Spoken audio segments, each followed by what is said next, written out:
선생님 안녕하세요. 안녕하세요. 1월땅입니다. 선생님 부적 되게 잘 쓰신다고 제가 소문 들었어요. 소문이 났나봐요. 다른 선생님들께서도 부적하면 1월땅이라고 말씀하시더라고. 아, 그러셨어요. 그래서 오늘은 선생님 부적에 대해서 좀 여쭤볼게요.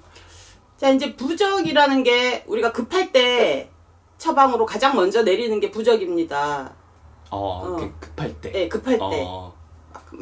어떤 부적도 여러 종류가 있잖아요. 집을 팔 때 쓰는 부적, 네. 몸이 아플 때 쓰는 부적, 또 동티가 들었을 때 쓰는 부적. 부적의 종류가 되게 여러 가지예요. 네.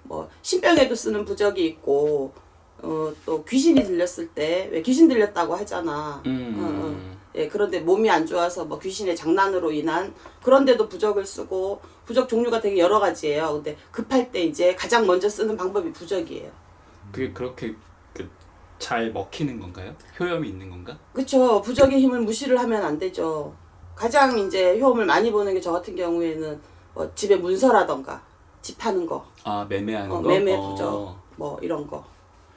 그런 거는 그럼 그 부적을 써가지고 그 집이나 상가에 갖다 이렇게 붙이는 건가요? 붙이는 방법도 있고요. 터의 기운에 따라 다르고, 할아버지가 그때그때 또 다르게 이 부적은 어떻게 해서 또 태워라, 또 기도를 며칠 올려서 태워라 하는 방법도 있고, 또 써가지고 또 가서 붙이는 방법도 있고, 여러 가지가 있어요. 방법은. 보통 저희가 흔히 보는 게 이렇게 부적을 써서 몸에 지니고 다니는 거잖아요. 네, 몸에 지니는 것도 있어요. 지갑에 끼우든가 아니면 특히 삼재부적, 재수부적 이런 부적들은 또 몸이 아픈 사람들은 몸에 지니게 하는 게 많죠. 부적이 어떤 힘이 있는 거예요? 그게 이제 부적에 이제 신령님의 힘이 깃드는 거지. 이제 거기다가 이제 우리가 어떤 주문을 외우면 그런 주문을 갖다가 거기다가 실는 거예요. 힘을 부적에다가. 네. 그런 신령님의 힘을 그 부적에, 만약에 내가 이 상가를 집을 팔아야 돼. 네. 근데 그랬을 때 이제 그 부적에다 그런 염원을 담는 거죠. 부적 고유의 문양들도 있고, 글씨 쓰는 방법도 있고, 그림을 그릴 때도 있고. 그렇게 해서 거기다가 이제 부적에다 염원을 담는 거지. 몸이 안 아프게 해주세요 하는 염원, 집 나가게 해주세요 하는 염원, 이런 거 여러 가지. 또 삼재를 막아주세요. 이 부적을 지나서 저한테 행운을 주세요. 이런 거. 그 부적에다 염원을 담아서 지니거나 아니면 또 혹시 태우거나, 또 본향 산에 가서 태워야 하는 경우도 있고, 여러 가지 방법들이 있어요. 그 부적에는 뭐라고 쓰는 거예요? 저는 그건 비밀이지. 글자 같기도 하고 그림 그쵸? 같기도 하고 막 그래서. 네. 이제 하늘에서 천신에서 주시는 천신의 글을 쓰시는 분들도 있고, 요즘에는 또 부적으로 이렇게, 그건 영업 비밀이야. 우리가 봤을 때 그냥 일반적인 글자 같지만 글자가 아닌 게 많죠. 조금 다른. 그렇군요. 이거는 제가 알 수 없는. 예, 알 수 없는. 알려주시지 않는 거구나. 네. 선생님 그러면 혹시 기억에 남는 사례 하나 있을까요?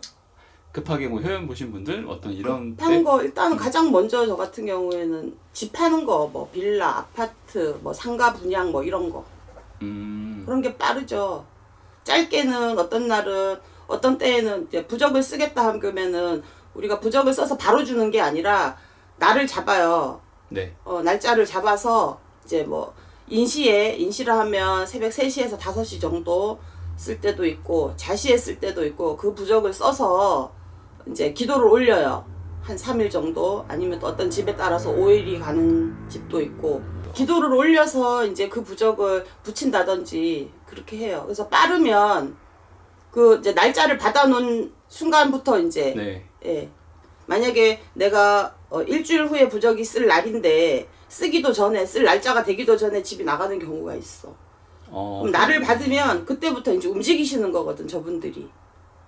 그래서 효험을 빨리 보시는 분들은 그렇고, 또 빠르게는 열흘, 일주일.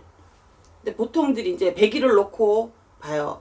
이렇게 집을 빼는 거나 이런 거 어느 정도 시간은 필요하기 때문에 보통 100일 전후로 놓고 부적을 써서 내립니다. 부적을 쓰는 게 단순히 부적만 이렇게 쓰는 게 아니군요. 아니에요. 기도도 올리시고. 예, 기도를 하고, 또 집집마다 쓰는 시간들도 다르게 내려올 때가 있어요. 자시에 써야 되는 집들이 있고, 또 인시에 가서 써야 되는 집들이 있고, 그래서 기도를 올려서 거기에 맞춰서 쓰는 겁니다. 몰랐네요. 저 같은 경우는 무조건 써서 이렇게 바로 주지는 않아요. 꼭 날을 받아서 그 사람 좋은 날짜에 이렇게 받아서 씁니다. 부적이 이것도 무시할 힘은 아니에요. 꼭 이렇게 일을 하자면 우리가 금전이 많이 들어가잖아. 네. 예, 금전이 많이 들어가는데 다들 넉넉해서 오시는 분들이 드물어요. 이쪽으로는 다들 힘들어서 아니면 어떤 이렇게 고비를 넘어가 보자 아니면 급해서 쫓아오시는 분들이기 때문에 일을 당장 뭐 시간도 안 되고 금전도 안 되고 이러면 가장 급하게 이제 기도를 이제 초를 올리고 불을 밝혀서 부적을 가장 먼저 내립니다. 절대 무시할 힘은 아니죠, 부적이. 그거 부적을 써야겠다 아니면 뭐 어떻게 해야겠다 하는 건 이제 그 신령님들이 말씀을 그쵸. 주시는 거죠? 부적이 필요한 집이 있어요. 그리고 부적이 안 드는 집도 있습니다. 그래서 그런 건 상담을 통해서 이제 부적이 필요한 집은 부적을 내리겠고 또 초를 밝힐 집은 초를 밝히겠지만 부적의 힘은 무시할 힘은 아니라고 봅니다. 저도 놀랄 때 있어요. 헉, 벌써? 이럴 때. 그러니까 저도 얘기만 들어서 네. 부적이 많이 궁금했었거든요. 거기에 그 써 있는 것도 뭐라고 써 있는지도 네. 궁금하고 뭐 어떨 때 부적을 쓰시는 것도 궁금했었는데 일단 부적에 대해서 좀 알게 되는 것 같네요. 네. 선생님 오늘 말씀 감사합니다. 네, 일할당이었습니다.